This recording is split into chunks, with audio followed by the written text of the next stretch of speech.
ये एक ऐसा भिखारी है जो दिन में जगह जगह जाकर भीख मांगता है और शाम को भीख का पैसा इकट्ठा करके उनसे पिज्जा जैसी चीजें खाता है। दरअसल इस भिखारी का नाम भानु है, जो कि आज सड़क पर भीख मांगने आया। लेकिन भानु देखता है तो एक आदमी अपनी कार में बैठकर मजे से पिज्जा खा रहा था। ये देखकर तो मानो भानु के मुंह में पानी आ जाता। लेकिन बेचारा भानु निराश होकर एक ऑटो वाले के पास भीख मांगने जाता है। लेकिन ऑटो वाला भिखारी को भीख देने से मना कर देता है और कहता है, दिन भर से बोहनी नहीं हुई, मैं तुझे भीख कहाँ से दे दूं। तब भिखारी कहता है, सोचो अगर आप जैसे हाथ पैर मेरे पास भी होते तो मैं भीख क्यों मांगता, कोई अच्छा सा काम कर लेता। तब ऑटो वाला भिखारी को कुछ पैसे दे देता है और तभी रोड पर से एक रैली निकल रही थी। ये देखकर भिखारी रैली में चला जाता है और अपने पैरों पर खड़ा होकर नाचने लगता है। यानी कि भानु के हाथ पैर सही सलामत होने पर भी वो भीख मांगता है। अब शाम को भानु भीख मांगने का काम खत्म करके घर लौट रहा था। तभी रास्ते में एक चिंटू नाम का बच्चा भानु को रोक कर कहता है, लगता है आज तो तुम्हारी अच्छी कमाई हुई है। तब भिखारी कहता है, अरे भीख मांगना कोई आसान काम नहीं है। फिर भानु अपने घर आ जाता है। लेकिन तभी एक पिज्जा वाला आता है जो कि कस्टमर को कॉल कर रहा था। अब भिखारी शाम को अपना पैसा इकट्ठा करके डिलीवरी बॉय से पिज्जा मंगाता है और बड़े मजे से पिज्जा खाने लगता है। तभी बगल में बैठा हुआ बच्चा चिंटू भानु से एक स्लाइस पिज्जा मांगता है। लेकिन भिखारी चिंटू को पिज्जा का एक भी पीस नहीं देता है। फिर अगले दिन भिखारी भगवान के सामने प्रार्थना करता है कि लोगों को मेहनत करने की शक्ति देना ताकि मैं उनसे भीख मांग सकूं। और फिर भानु अपने मुंह पर केवले जैसा काला रंग लगाकर भीख मांगने वाला काम करने के लिए तैयार हो जाता है। ये देखकर भानु का पड़ोसी चिढ़ जाता है और अपने बेटे रतन से कहता है, ये भिखारी तैयारी तो ऐसे कर रहा है जैसे कहीं ऑफिस में जा रहा हो, इसलिए बेटा तुम पढ़ाई में खूब मन लगाना ताकि इस भिखारी जैसा ना बनना पड़े। ये सुनकर भिखारी को गुस्सा आ जाता है और वो अपने पड़ोसी से कहता है, तुमने पूरी जिंदगी मेहनत करके मेरा क्या उखाड़ लिया, आखिर हो तो तुम एक भिखारी के ही पड़ोसी। इसके बाद भिखारी हर बार की तरह अपने भीख मांगने वाले अड्डे पर जाकर लेट जाता है। वहीं पास में काम कर रहे मजदूर भिखारी को देखकर कहते हैं, हमने इससे कई बार कहा है कि जब तेरे हाथ पैर ठीक ठाक हैं तो तू मेहनत करके पैसे क्यों नहीं कमाता, लेकिन उसके बस का तो काम करना ही नहीं है। इस पर भिखारी मजदूरों से कहता है, तुम लोग सुबह से इस चौराहे पर खड़े होकर काम की भीख मांगते हो, अब जाकर तुम्हें शाम को कुछ पैसे मिलते हैं और मैं उतना पैसा भीख मांगकर आसानी से कमा लेता हूँ, तो तुम ही बताओ कि किसका काम बेहतर है। इसके बाद रात को भिखारी और चिंटू थिएटर में फिल्म देखने के लिए जाते हैं, जहाँ भानु अपने पैसों से चिंटू को आइसक्रीम खिलाता है और कहता है, अगर तुम्हें मेरे साथ फिल्म देखनी है तो टिकट अपने पैसों से ही खरीदनी होगी। लेकिन चिंटू कहता है, मैं अपना पैसा मूवी देखने में वेस्ट नहीं करूंगा। तब भानु बोला, जब तुम छोटे थे तो मैंने तुम्हें कचरे के डिब्बे में से उठाया और तुम्हारी परवरिश की, अब जब तुम बड़े हो गए तो मुझे ही सही और गलत का पाठ बता रहे हो। यूँ कहकर भानु अकेला ही थिएटर में फिल्म देखने के लिए चला जाता है और बेचारा चिंटू रात भर थिएटर के बाहर बैठा रहता है और रोते हुए भगवान से कहता है, मैं जब इतनी मेहनत करता हूँ तब मुझे जाकर कुछ पैसे मिलते हैं और भानु को कुछ देर ही भीख मांगने पर बहुत सारा पैसा मिल जाता है। इसीलिए भगवान कुछ ऐसा कर दो कि भानु को मेरे दाल चावल देखकर उसके मुंह में पानी आए। इसके बाद अगले दिन चिंटू के सोचने पर वैसा ही हो जाता है, क्योंकि आज भिखारी को केवल 1 रुपया ही मिला था। तब चिंटू भिखारी से कहता है, मैं दाल चावल खरीदने जा रहा हूँ, क्या तुम्हें दाल चावल चाहिए। इतने में भिखारी कहता है, इस फोटो को चाहने वाले सब्सक्राइब करें।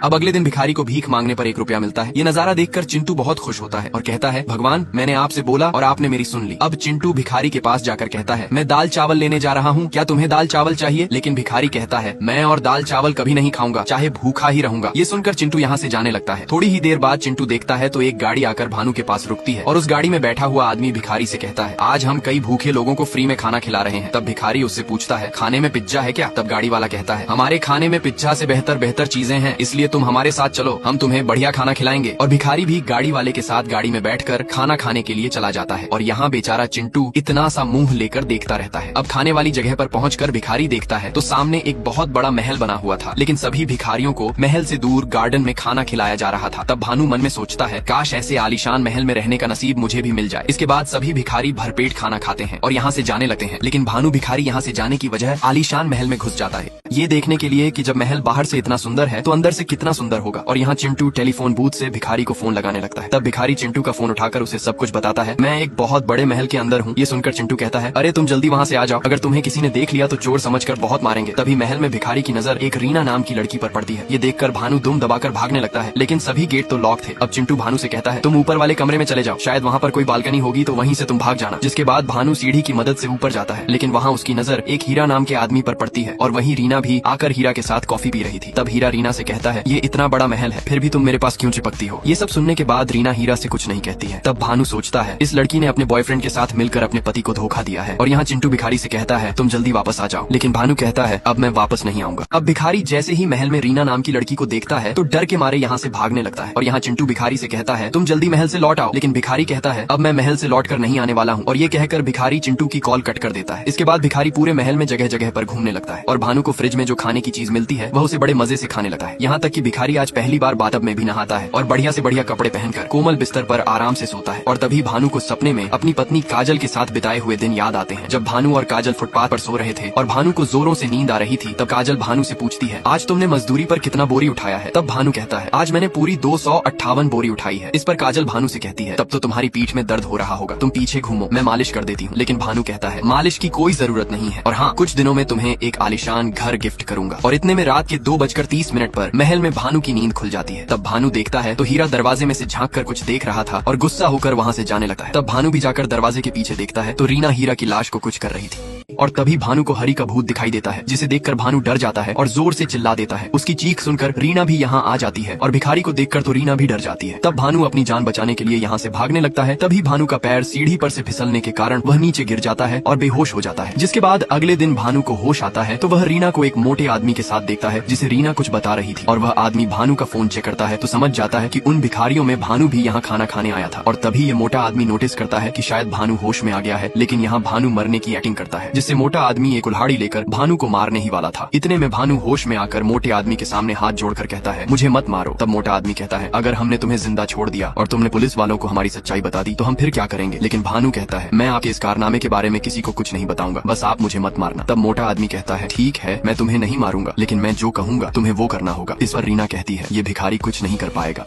अब मोटा आदमी भिखारी को मारने ही वाला था। इतने में भानु होश में आकर कहता है, प्लीज मुझे छोड़ दो। तब मोटा आदमी कहता है, अगर हमने तुझे छोड़ दिया तो तू हमारे काम के बारे में पुलिस को बता देगा। लेकिन भानु कहता है, मैं आपके इस काम के बारे में किसी को कुछ नहीं बताऊंगा। इस पर मोटा आदमी बोला, अगर तुझे अपनी जान प्यारी है तो हमारा एक काम करना होगा। वो काम ये है कि तुम्हें किसी की नकल करनी होगी। और भानु भी मोटा आदमी का काम करने के लिए हाँ कर देता है। ये सुनकर रीना मोटा आदमी से कहती है, ये भिखारी हमारा काम कैसे कर पाएगा? तब मोटा रीना से कहता है, आजकल भिखारी नकल करने में बहुत एक्सपर्ट होते हैं और ये भिखारी हमारा काम अच्छे से कर देगा। और फिर ये लोग भिखारी को काम के बारे में समझाने लगते हैं कि ये इतना बड़ा महल एक राजा का हुआ करता था, जिनकी कुछ दिनों पहले मौत हो चुकी है और उनकी एक बेटी मंदाकिनी और एक नाजायज औलाद है। और राजा अपनी प्रॉपर्टी 2 हिस्सों में देने का प्लान बना रहे थे। और आज राजा की बेटी मंदाकिनी अपने बेटे वरुण के साथ यहाँ पर आने वाली है, तो तुम्हें उनके सामने राजा की नाजायज औलाद बनने की नकल करनी पड़ेगी। तब भिखारी कहता है, ये सब तो बात की बात है, लेकिन तुम्हें तुम्हारे पीछे कोई आदमी नहीं दिख रहा? तब मोटा आदमी कहता है, अरे तुम तो अभी से ही बहुत बढ़िया एक्टिंग कर रहे हो। लेकिन भिखारी एक्टिंग नहीं कर रहा था, क्योंकि उसे असल में हरि का भूत दिखाई दे रहा था। इसके बाद मोटा आदमी और रीना भानु के बाल वगैरह काट के उसे भिखारी से एक अच्छा आदमी बना देते हैं। लेकिन भिखारी के गले में लटके हुए काले धागे को भानु किसी को हाथ भी नहीं लगाने देता है। अब कुछ देर बाद मंदाकिनी अपने बेटे वरुण के साथ यहाँ पर आ जाती है और भिखारी को समझाने के लिए रीना ने भानु के कान में एक छोटा सा एयरफोन लगा दिया था, ताकि उसे रीना बता सके कि तुम्हें क्या क्या बोलना है। अब मंदाकिनी भिखारी से कहती है, अगर तुम मेरे पिताजी की नाजायज औलाद हो तो तुमने अपने बचपन में 4 पासपोर्ट साइज फोटो बनवाई थी, तो बताओ इनमें से तुम्हारी असली फोटो कौन सी है? तभी हरि का भूत आकर कहता है, ये वाली फोटो मेरे बचपन की है। इसके बाद भिखारी हरि की बताई हुई सही फोटो पर उंगली रख देता है। फिर मंदाकिनी वरुण से कहती है, ठीक है बेटा, तुम पेपर्स पर साइन कर दो। दूसरी तरफ हरि का भूत पागलों की तरह चिल्ला रहा था, ये लोग तुझे पागल बना रहे हैं, पेपर पर साइन मत कर। लेकिन वरुण पेपर पर साइन कर देता है और फिर हरि खुद भिखारी से कहता है, तुम इन लोगों का साथ कैसे दे सकते? अब हरि का भूत चिल्लाता रहता है और वरुण प्रॉपर्टी के कागज पर दस्तखत कर देता है। तब हरि का भूत भिखारी के पास जाकर कहता है, तुम ऐसा कैसे कर सकते हो? लेकिन भिखारी हरि की बातों पर ध्यान नहीं देता है। फिर हरि अपने साथ जो हुआ वो भानु को बताने लगा है, इन लोगों ने मुझे पैसों का लालच देकर इस महल में ले आए और मेरा भी तुम्हारे जैसा मेकअप करके एक्टिंग करने लायक बना दिया। और जब मुझे इन लोगों के काम के बारे में पता चला तो मैंने ज्यादा पैसों की मांग की, जिससे इन लोगों ने मुझे उसी रात खत्म कर दिया। ये सुनकर भिखारी घबरा जाता है और मंदाकिनी के सामने कहता है, मैं तो एक मामूली सा भिखारी हूँ, लेकिन इन लोगों ने मुझे पकड़कर राजा की नाजायज औलाद बना दिया। तब मंदाकिनी को बहुत ज्यादा गुस्सा आता है और वो भानु को चप्पलों से पीटने लगती है और रीना से कहती है, अच्छा हुआ कि इसमें सभी लोगों के सामने मुंह नहीं खोला। तब भिखारी को पता चलता है कि मंदाकिनी ही रीना की माँ है और ये सभी लोग मिले हैं। इसके बाद मोटा आदमी भिखारी से कहता है, यहाँ तो तूने मुंह खोल दिया और अब जो असल में इस प्रॉपर्टी के वारिस हैं वो आने वाले हैं। अगर तूने उनके सामने मुंह खोला तो अपनी जान से चला जाएगा। इसके बाद रात को राजा के सभी वारिस इकट्ठे होते हैं और मोटा आदमी लोगों से कहता है, आप सभी लोगों को 10 से 12 लाख रुपए मिलेंगे।